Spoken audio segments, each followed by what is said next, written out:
For over 70 years, David Hathaway has poured all his efforts into the people of Ukraine, Russia, and all the countries of the former Soviet Union. In the 1950s, his first evangelistic meetings were supported by Russian and Polish refugees in the displacement camps after World War II. Why has he worked so tirelessly in these nations? Why smuggle Bibles into communist Europe? Because without Christ, they have no hope. It was with those words that David launched his appeal to evangelize Siberia and the far east of Russia in 1994, shortly after the collapse of communism. They were in crisis. But people in the West thought, now they have freedom, access to the world's financial markets, and all the glories of the West. As if that was all the hope people needed. David saw, we had only a window of time in which to act.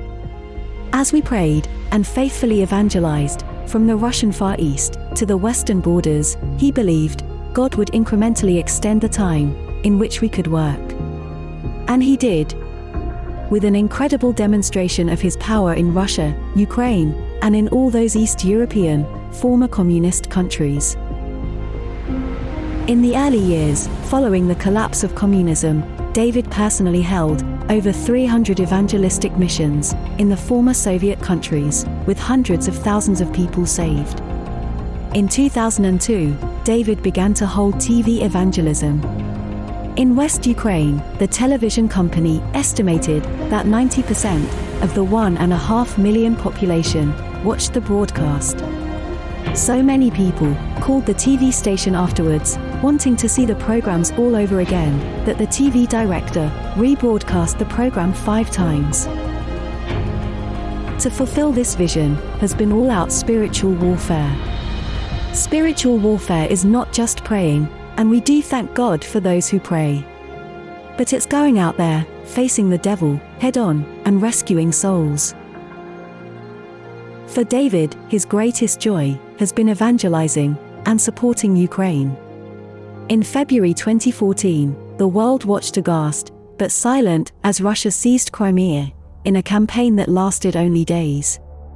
And then sent its special forces into East Ukraine, where they have been ever since.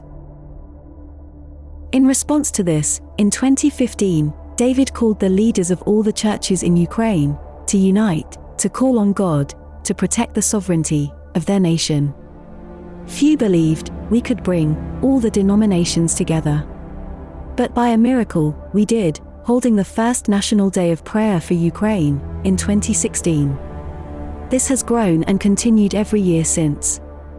Now Ukraine needs more prayer than ever. Will you intercede for them?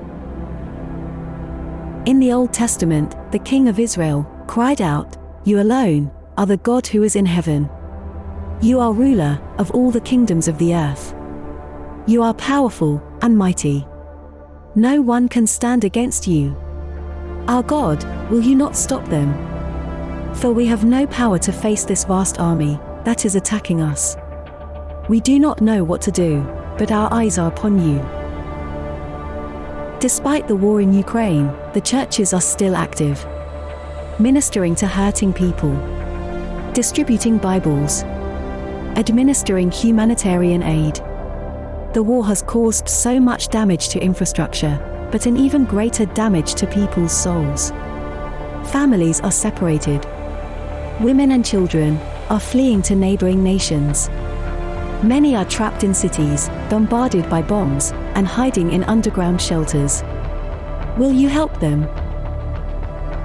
God will answer Ukraine. Their desperate cries are heard by Him. And you and I can join them as they pray for their nation and people. Help us support them. Visit our website, eurovision.org.uk/donation. All our work in these countries has been done together with you and with your support.